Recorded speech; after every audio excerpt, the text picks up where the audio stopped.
Welcome back to Morgan Mead Makes. This is day 7 of learning Photoshop in 7 days. Congratulations, you've made it this far, and you should have a really good understanding of Photoshop up to this point and ready to hit the ground running, doing whatever your heart desires.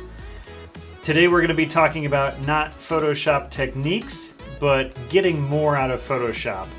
There's a whole world beyond the tools that are pre-installed, and those are the plugins, the scripts, the downloads, fonts and textures and patterns and brushes and actions.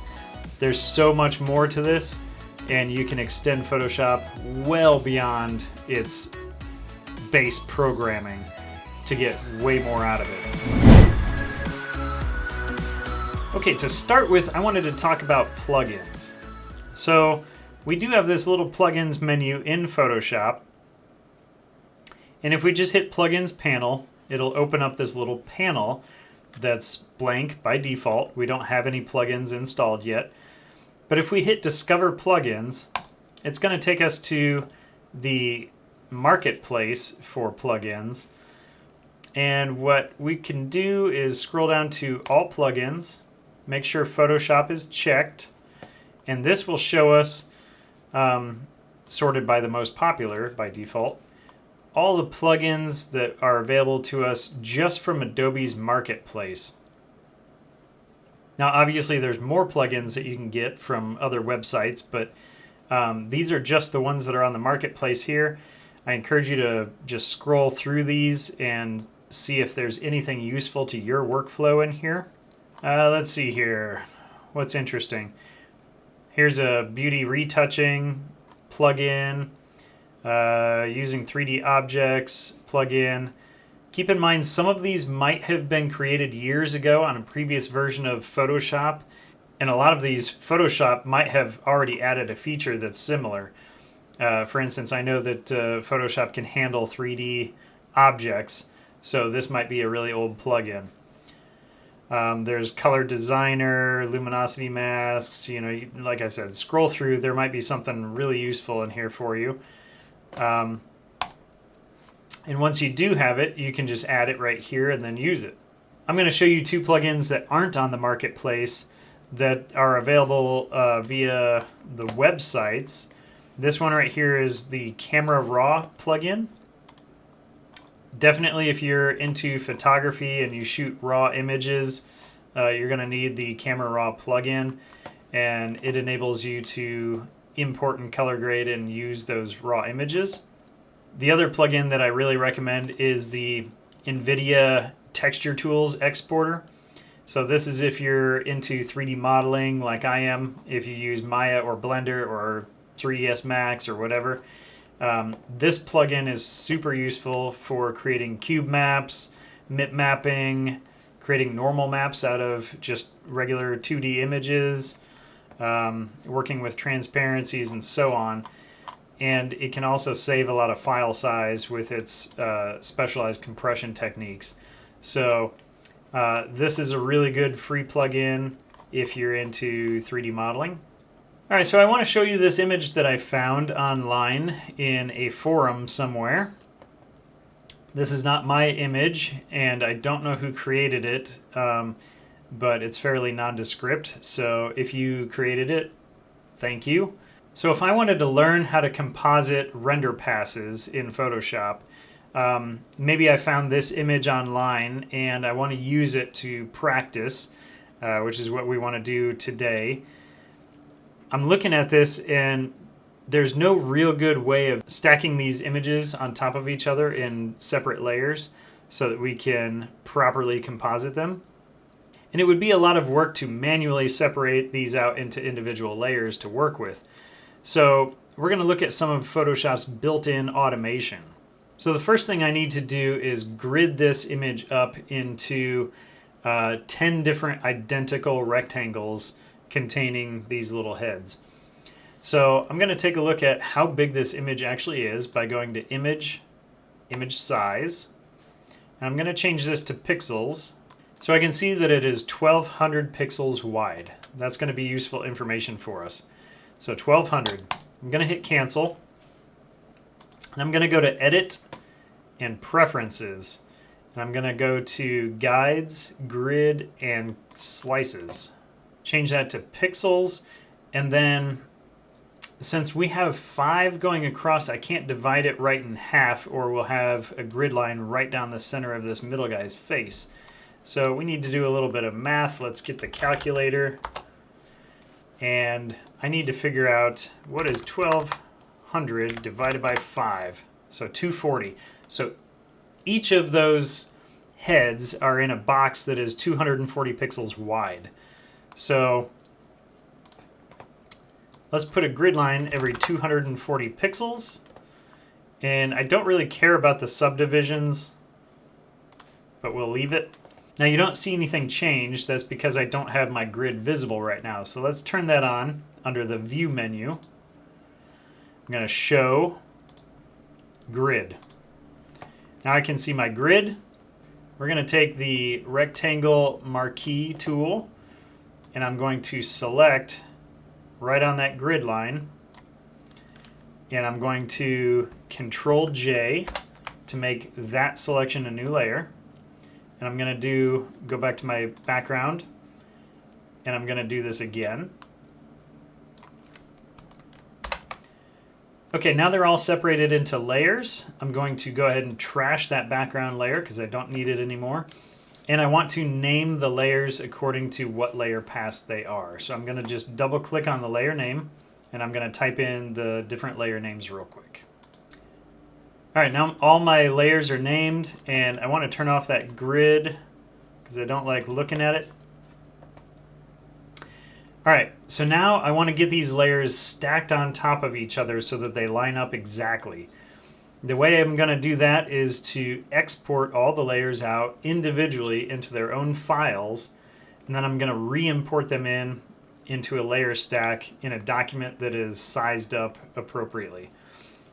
It could be done manually. It could also be kind of a lot of work to do manually, especially if you had more layers than this.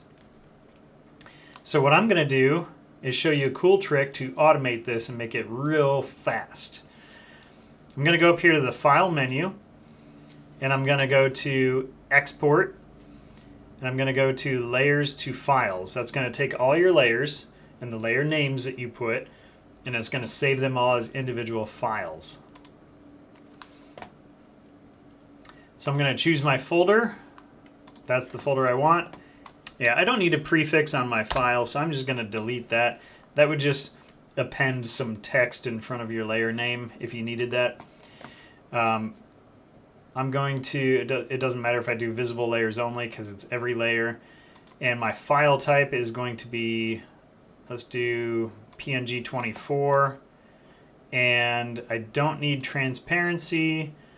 And I do want to trim the layers. So that'll make the image size the size of the layer instead of having a big document with a bunch of empty space. So I'm going to trim the layers, and I'm going to hit Run. And let Photoshop do its magic. So one by one, it's going to delete all the other layers, trim it, save it, undo everything, and then go to the next layer. And after about 3 seconds, that whole process was done. Let's see what we've got. If I go into the proper folder here, now I have all of these saved into their own file, and they all line up.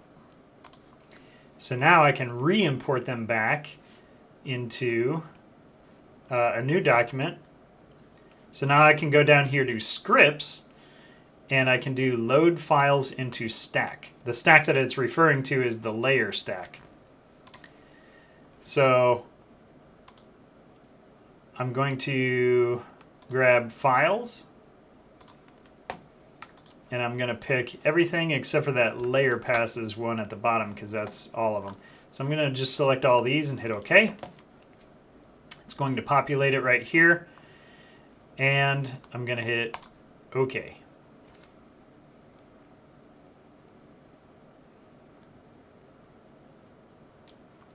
There we go. Now I've got all my layers stacked up into one document. My names are still there, so I know what they are. And they're ready to be composited.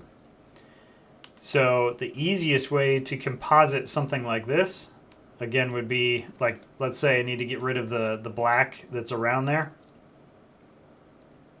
What I can do is hide all of these layers except for this UV one, and I can select color range, click on that one,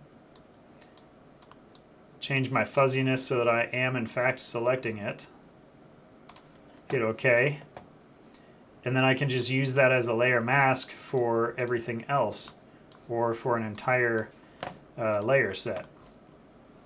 So I could create a folder right here and drag all of these into the folder, and then I can put a layer mask on that folder itself, and now I have everything nice and isolated, so I can do whatever I want with the background. And then from there, it's simply changing blending modes until everything looks pretty good. So if I change all these to, these are not in linear color space, so they probably all need to be overlay. The last thing I want to show you is Photoshop's Actions panel, which allows you to use and record your own automations. So I'm going to go to the Window and Actions panel, or you can hit F9 on the keyboard to bring it up. And you could just select the action that you want and hit the play button. And then it'll do a series of commands that you can see down here to carry out that entire action set. Or you can record your own. Let's say you're a wedding photographer and you have 300 photos that were all taken at the same location that you want to adjust the color slightly to, or add a vignette to, or something like that, and you don't want to have to do it individually for all 300 photos. What you could do is go down here and hit the plus sign to create your new action. So you could say like, you know, vignette, and hit record. That little record button means that it is now recording your actions. So it's not going to record your mouse movements or anything like that. It's just going to record everything that you click on or everything that you apply. And you could do your effects. So you could, you know, create a new layer, and you can see it recorded that you made a new layer. Then you could, you know, reset this to black and fill it with black, and you can see it recorded both of those. And you can, you know, make a selection, or do select all and modify it so that it's feathered by 60 pixels, and make a layer mask out of it or whatever, and then hit stop whenever you're done with that entire action set. Now you've got this entire vignette action that's recorded, and what you can do is then go to File, Automate, and Batch. And Batch works on an entire set of files, so you can just tell it to choose a folder that are full of images. You know, it's, you know, my pictures folder, and everything that's in that pictures folder then will be opened up, and the vignette action will be applied to it. And then you can tell it to save and close, or drop the new ones into a specific folder, and then you hit OK, and it just cycles through every single photo that you had picked and applies that action and saves it and closes it for you. So within seconds, you have all of that work done. And there's an amazing amount of stuff that you can record into actions, so definitely go play with that right now. Okay, so that is all that I really want to show you for the first 7 days in Photoshop. There's still a lot to learn, and you're going to get better and better every day. Just try to carve out about 30 minutes a day to practice your skills, and you're going to be an expert in no time. So, if you like this tutorial series, hit the like and subscribe button, and make sure you turn on those notifications, because I will be posting a whole lot more tutorial series and also very specific tips for Photoshop and some other programs. So until next time, stay creative and keep on making.